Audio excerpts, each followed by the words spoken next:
When looking back at a couple different games that Missouri has played in this season, it's pretty clear their defense is really good, but their offense, well, that's a different story. Our Locked On Gamecocks, your daily podcast on the South Carolina Gamecocks, part of the Locked On Podcast Network, your team every day.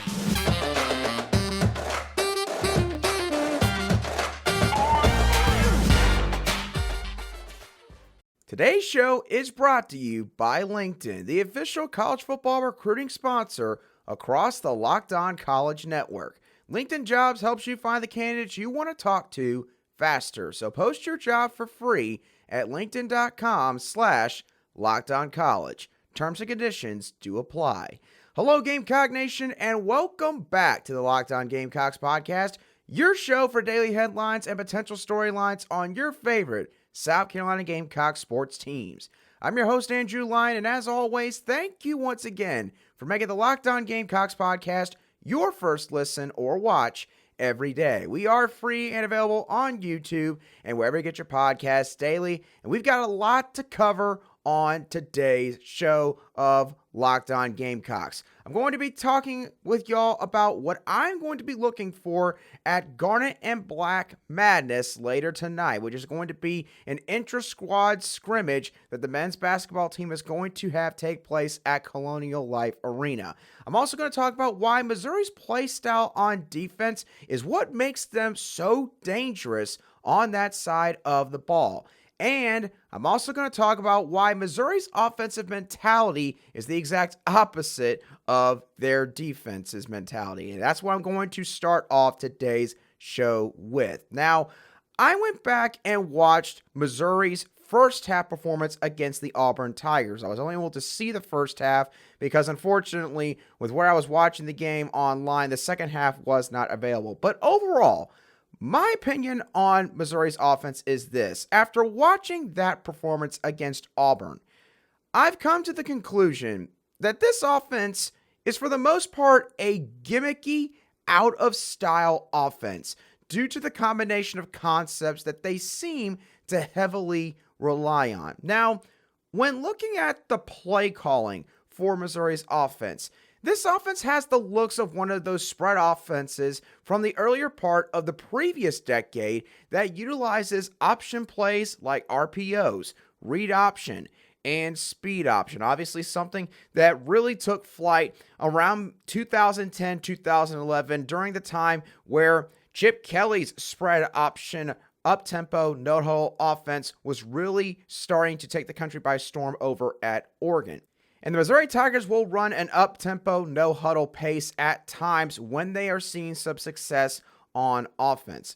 The weird thing about how Missouri played against Auburn, it didn't seem like they really made the effort to try and establish an intermediate or deep passing game, which, considering the receiver depth that they're supposed to have on that team, I was quite surprised by this. I mean, they've got some really solid guys at the wide receiver spot. Guys, of course, like Luther Burden, Toski Dove, I believe Dominic Lovett, Barrett Bannister, I believe, is another guy as well. Mookie Cooper. They got a bunch of really solid receivers. They got a ton of depth at that position. So you would think with that kind of depth at that spot that you'd really make an effort to try and establish the passing game in the intermediate to deep parts of the field. But again, in this game, Missouri didn't seem like they really tried to do that. Instead, Missouri seemingly tried to use more misdirection in their blocking schemes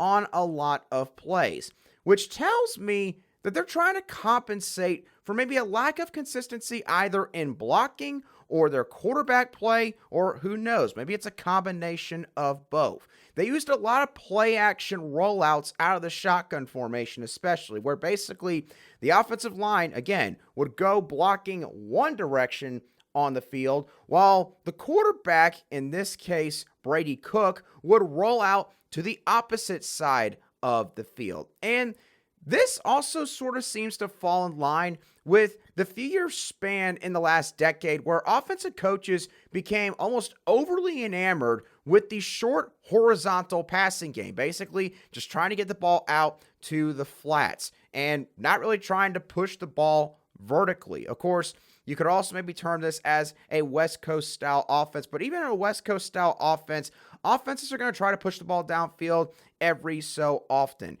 I don't really term this offense as a West Coast offense. Again, it just comes off to me as a bag full of gimmicks that Missouri continuously tries to call and basically just tries to use a lot of eye candy and some simple reads for the quarterback in order to get some production on that side of the ball. Now, formation-wise, Missouri's offense has a regular bunch set in the shotgun formation along with a shotgun trips formation.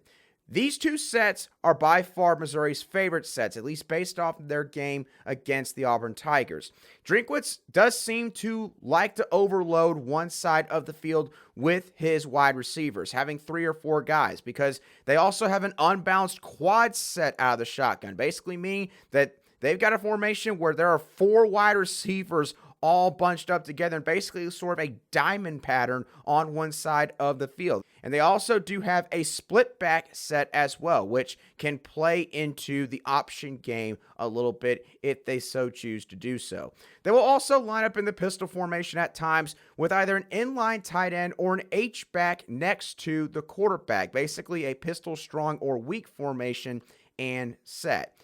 Now, in terms of the offense's overall execution from the Auburn game, I'll start with Brady Cook real quick. Really and truthfully couldn't get the biggest read on him because of the plays that were called, but there was a few things that really did stick out to me. He has definitely got some wheels at the quarterback position. He can be deceivingly quick in terms of sort of rounding out his cuts on the field, which can sort of catch defenders by surprise a little bit at first and cause them to take the wrong pursuit angles, which allows him to get some extra yards.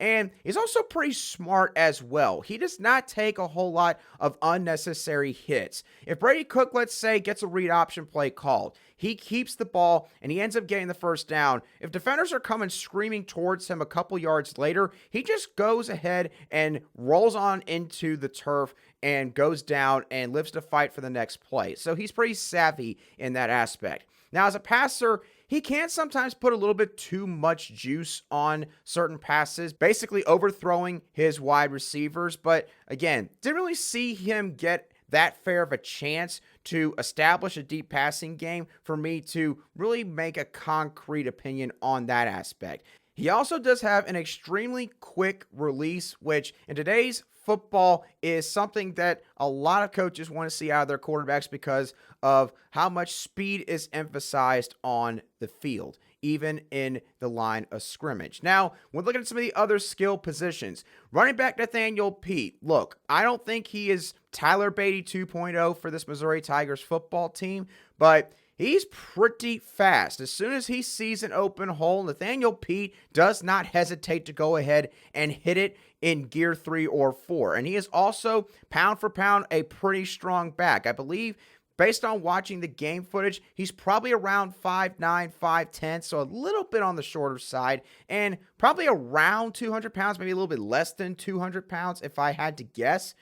But there was a couple of occasions where he would be pretty much stonewalled by an Auburn linebacker, and Nathaniel Pete, just by driving his feet, would find a way to sort of wiggle himself free of that Auburn defender and would get a few extra yards after contact. I was very impressed with how many times he did this in just the first half in that game.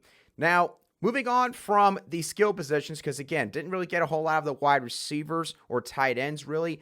When looking at the offensive line, it seems like the Missouri tries to run a mixture of both gap run scheme and zone blocking scheme type of runs, which basically means gap run, that's pretty much trying to execute a set of particular blocks where one gap in particular is open for the running back to go through. And they also have zone blocking scheme, which basically means you are blocking a zone. There's an entire area of responsibility for you, and any defender that is in that vicinity, you are supposed to pretty much just try to wash them out from that area. So if the running back decides to cut up the field right behind you, there's no defender that is there to pretty much stop them right in their tracks.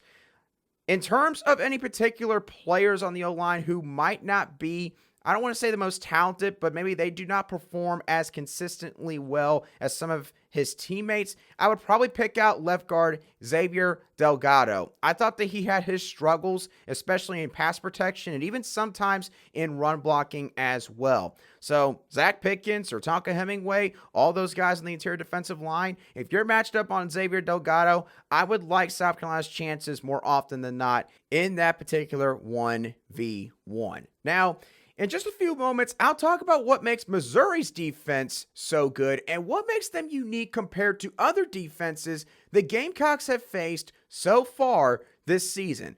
But first, I want to bring up a hypothetical to all of you real quick. Let's say you were starting your own small business tomorrow. You've got your own building plan laid out. You know what your inventory is going to consist of. I mean, you have a grand plan for why your business is going to take off in that specific location. Then all of a sudden, you realize or you remember that you'll need to rely on employees that you have no personal connections with, which can not only stress you out, but make the hiring process feel like a high-stakes wager because you want access to the best qualified candidates available for the positions that you have for your small business.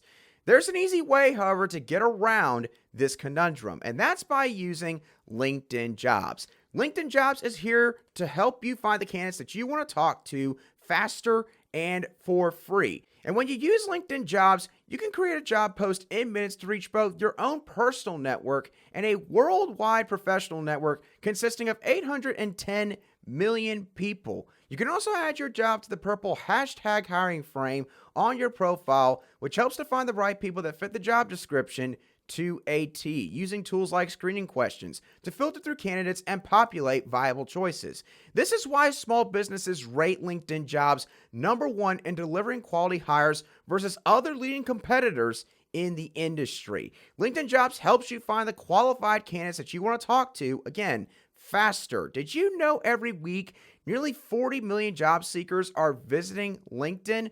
Post your job for free at linkedin.com/lockedoncollege. Once again, that's linkedin.com/lockedoncollege to post your job for free today. Terms and conditions still apply.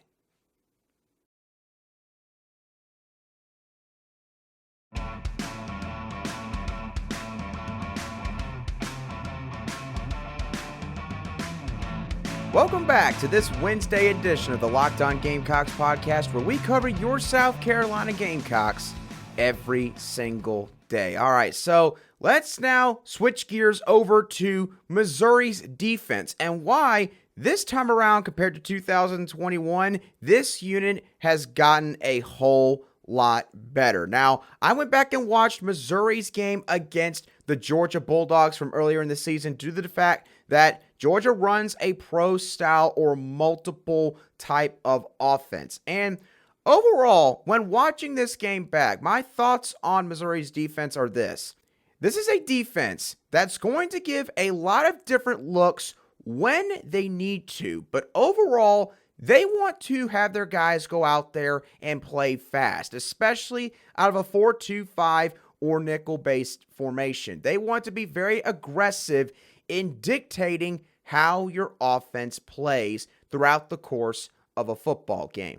Now, in terms of formations, Missouri does also have a 4-3 formation. They have a 5-2 formation. They have a dime formation with 1 linebacker, 4 down linemen, and 6 DBs. And they have a 3-2-6 formation that they will bring out once in a blue moon, which, again, it seems like that they only bring out a lot of these formations if the opposing offense is extending a drive for a long period of time. If they don't get their defense off the field early enough, then they'll sort of switch up their looks in order to try to give them a better chance to do just that. Now, when looking at how Missouri tries to bring pressure on defense, they will typically, and this is the thing that really separates this defense from all the other defenses South Carolina's played all year.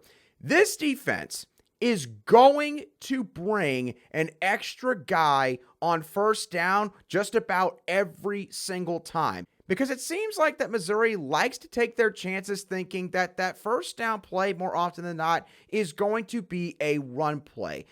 If they don't blitz an extra defender, they will sometimes have their fourth rusher come from a different area of the field. Maybe it comes from the nickel corner spot. Maybe it comes from the linebacker unit. Maybe the second level with Tyrone Hopper.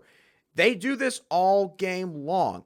And if they do blitz, again, it's going to be either one of those positions that I just mentioned a couple moments ago. They will also bring some disguised blitzes where they will show basically a look that makes the quarterback think, oh, geez, I got 2 or 3 guys that are getting ready to come after us here. And they'll only send one guy. So they really try to basically make quarterbacks overthink everything on the field. Show them a bunch of different eye candy type stuff before the snap so that maybe the quarterback shifts the protection to one side when in reality, the pressure is going to be coming from the other side of the field. They will also run some stunts up front. And this is another area where Missouri's defense can be very unique because they run your typical stunts just on the defensive lines. Stunts like the toe stunt, an eat stunt, a ton stunt, which y'all have heard me talk about on this show if you've been watching this show throughout the course of the season. But the unique part about Missouri's defense with their stunts is they will sometimes run stunts including some other second or third level defenders. So they might have the Mike linebacker basically run into a gap that is vacated by the nose tackle. In essence, the nose tackle will go after the guard instead of the center, and the Mike linebacker will basically run right at that center and can pretty much decide whichever side he wants to try and attack. They also will sometimes bring a nickel corner in on a stunt, and the defensive end, he might end up crashing inside or maybe crashing outside in that gap, and the nickel will then again take that vacated gap that the defensive end just left. So they do a lot of unique things in terms of their pressure, and they like to bring pressure quite often in order to really try and get in the heads of opposing quarterbacks. Now, in terms of the coverage that Missouri will bring on defense, they will show zone coverage near the hash and man coverage beyond the numbers, all the way on the far edges against shotgun sets where there's 2 skill players on either side of the offensive line. This could be an inline tight end and 1 wide receiver, or it could just be a regular shotgun spread formation with 2 wideouts on either side of the offensive line completely split apart. Otherwise, they will show zone coverage across the board. They also are not afraid to run some man coverage on 3rd and long situations, trusting that either their stunts up front or their fast pass rush from the defensive line will force the quarterback to either have to move out of the pocket and make a difficult throw, or they will get home on their pressure. Now, in terms of the execution from the defense in this game against the Georgia Bulldogs, the unit that impressed me by far the most was the defensive line for the Missouri Tigers. This is the unit that pretty much really drives the engine for this side of the ball. They're very aggressive as a whole on plays where they sense a run is coming. These defensive linemen, again, they're not really taught, in my eyes, from what I could see, to react to the offensive line's blocking scheme. They're pretty much taught to just go in there, get your hands on the offensive lineman, shoot them as fast as you can, and pretty much just try to burst right on through the offensive line and wreck whatever the play is going to be. The other thing is this, though. These guys don't run out here just going crazy and all willy-nilly trying to get to the ball carrier. They don't make a bunch of bad mistakes. They know how to take pursuit angles, and they really know how to attack pullers as blockers, which is signs of really good coaching. Basically, if a defensive end has their offensive tackle matchup, pull from that side to the opposite side of the offensive line instead of the defensive end sitting there all the time. Maybe looking for that quarterback's eyes to be looking at him, letting him know it is an option type handoff. If the quarterback just hands off the ball to the running back and the running back's going to that same side where the pull blockers are heading, the defensive end will not sit there and wait. They'll just go ahead and follow the pull blockers, because in football, if you've got multiple guys pulling to one side of the line on offense, that is typically a warning sign to the defense that is where the ball is going. So That's a good sign of coaching right there. And again, they take good pursuit angles. They divide up sort of the areas in which they are running down the field so that guys aren't just basically taking the same angle and running into each other, or basically you have multiple guys that are missing a ball carrier in the same exact area. Now, in terms of this defensive line unit, the best player by far in this unit is Isaiah McGuire. He is a solid pass rusher on the edge and really emphasizes a dip and rip move against his matchup in order to try and get himself some leverage and give himself a chance to at least, again, affect the quarterback's pocket.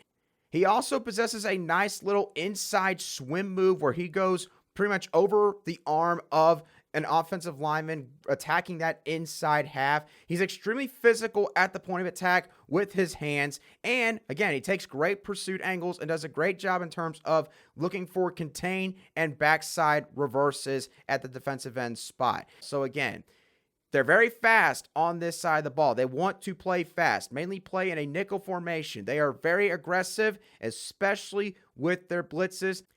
And the defensive line unit is by far the best unit on this Missouri defense. A defense that when you watch the film, it is very clear is much improved from what they did in the 2021 season.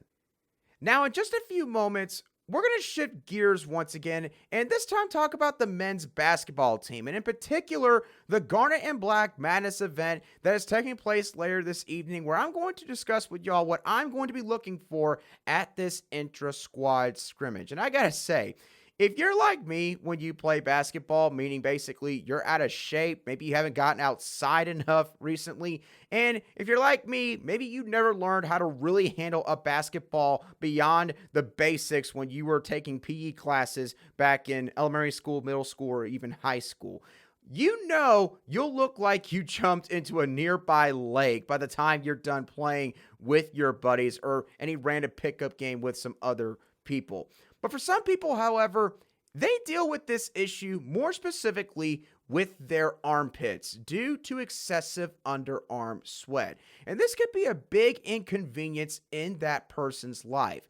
But it wouldn't be the case if that person discovered Sweat Block, which has changed the game. It can fix the problem of excessive sweating because it was created by a doctor who is dealing with the same exact issue, which therefore means it's automatically doctor recommended. This is probably the best kind of product that you could ever imagine. The product was created by a doctor himself, or herself to be fair. But if you or someone you love or care about is experiencing embarrassing sweat or odor that's getting in the way of everyday life, try Sweat Block today. You can go and save 20% with the promo code LOCKEDON at sweatblock.com. Also available on Amazon.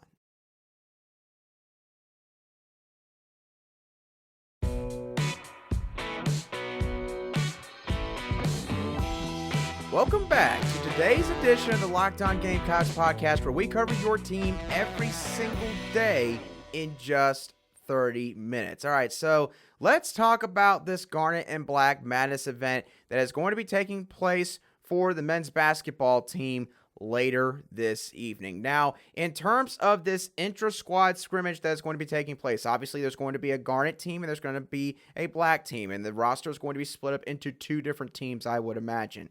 The scrimmage is going to be starting at 7:05. It's going to be a 20-minute scrimmage, so it will not be basically the full length of a typical basketball game. It will basically be like one half of your average college basketball game. There's also going to be a 3-point shootout and dunk contest that will follow the scrimmage at the very end. So obviously, this is going to be a fun event for a lot of families. It's a really good opportunity for a lot of the men's basketball fans here in South Carolina's fan base to go and check out what is going to be a new look team, both from a coaching staff standpoint and a roster standpoint heading into this upcoming season. And I plan on being there myself, watching as a media member, because obviously there's going to be a lot of interesting storylines to pay attention to nearing the beginning of this season. There's going to be a few questions that I'm going to have. The first one being basically, who's going to be the guy that is going to run the point for this South Carolina basketball team? Now, when asking this question, there's pretty much only two candidates that I see that could probably take a hold of this position, and that's either Michi Johnson, the transfer from Ohio State, or Jacoby Wright, who saw a lot of playing time from this past season and obviously hit that proverbial wall that a lot of true freshmen hit in Power 6 college basketball. So if I had to make a guess right now, I would assume that Michi Johnson is going to be the starter. I don't think that's necessarily a given that, he might hold on to the spot this entire season. Michi Johnson is obviously a very good athlete. From what I can tell, he is more of a slasher than a shooter. Not saying that he doesn't have a jump shot, but it seems like that this is a guy that could sort of create his own shot by getting a few different opportunities to drive sort of to that baseline or to the rim in general. Jacoby Wright has a little bit of everything maybe in his shooting arsenal. I'm not going to necessarily say he's like Michi in the sense he can drive to the basket as effectively, but I do think he's got a solid stop and pop kind of mid-range shot. And I also do think that when he actually does put a lot of effort into it, I think he could have a really decent three-point shot. He didn't shoot from behind the arc as much this past season, but I think, again, part of this was due to the fact that he was a true freshman. He was playing with a lot of really talented players on this roster in terms of their offensive game this past year. Guys, of course, like Eric Stevenson and Devin Carter, who have both now transferred out of the program since the firing of Frank Martin and the hiring of Lamont Paris. So that is going to be the first question I'm going to be interested to see if that gets answered in any way in this scrimmage. The second question, how does GG Jackson, of course, the true freshman phenom from right down the road in Ridgeview High School, how does he handle playing in front of fans for the first time as a college player? Obviously, GG Jackson has got the weight of the world on his shoulders probably at times. Understanding, the fact that he is a local kid. He comes in here with a lot of hype. He is someone that's projected by many to be a lottery pick in this next year's NBA draft. He left high school a whole year early to come play for Lamont Paris and this coaching staff. And he even admitted in the local media availability day that the men's basketball team had a couple Wednesdays back that, he is a little bit nervous heading into his first actual game. Now, obviously, this is, again, going to be just a scrimmage. He's going to be playing against his teammates. So I don't think really the fans are going to be able to gauge sort of what he's going to bring to the hardwood in this scrimmage. And again, obviously, it's just 20 minutes of him playing against his teammates. So you can't really make a whole lot of anything from that particular set of circumstances, this kind of a controlled environment. But again, it'll be interesting to see, when he gets the basketball on offense, the fans are obviously going to go crazy. They're going to want him to try to do something that, is going to just blow their minds, get them out of their seats. Does he allow that to sort of drive his decision-making in the scrimmage, or does he play within the offense and defense that he is supposed to be playing in?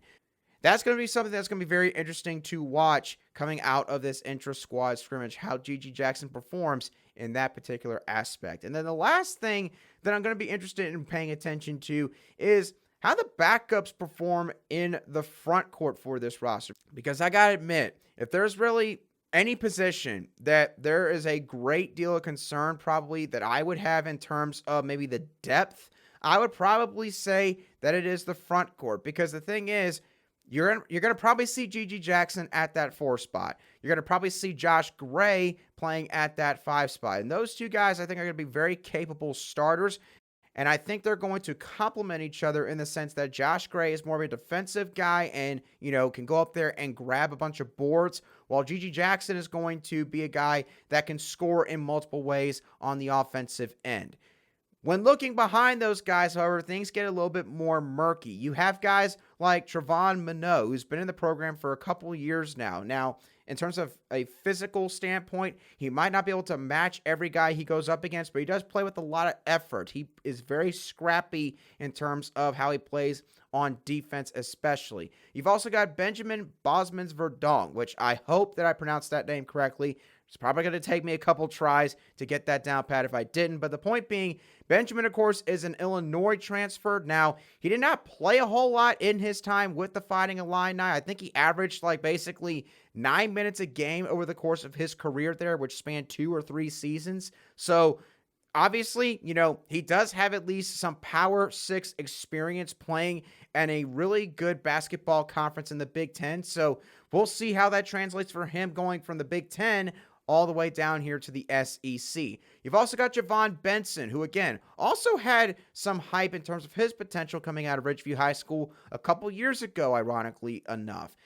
Does he show any development in terms of his game? Because he's somebody up to this point that maybe hasn't at least gotten the chance to make a big enough impact for this basketball team. Is he someone that can maybe try and grab a lion's share of the minutes off the bench at that 4 spot? We'll see what happens on Wednesday night, if that is any indication of that. And then you got Daniel Hankins Sanford, who Lamont Paris is very excited in, as he said that he is one of the most physically impressive freshmen that he has ever seen coming into a program that he was coaching at. So obviously, again, he's a true freshman just like G.G. Jackson, which probably means that he is going to have a learning curve and he's probably going to make some mistakes from time to time in this scrimmage. But there's been some people who follow the team pretty closely that think that Daniel Hankins Sanford can push for minutes here in the backup role at maybe that 4 spot especially. So again, we'll see how all that shakes out later on tonight,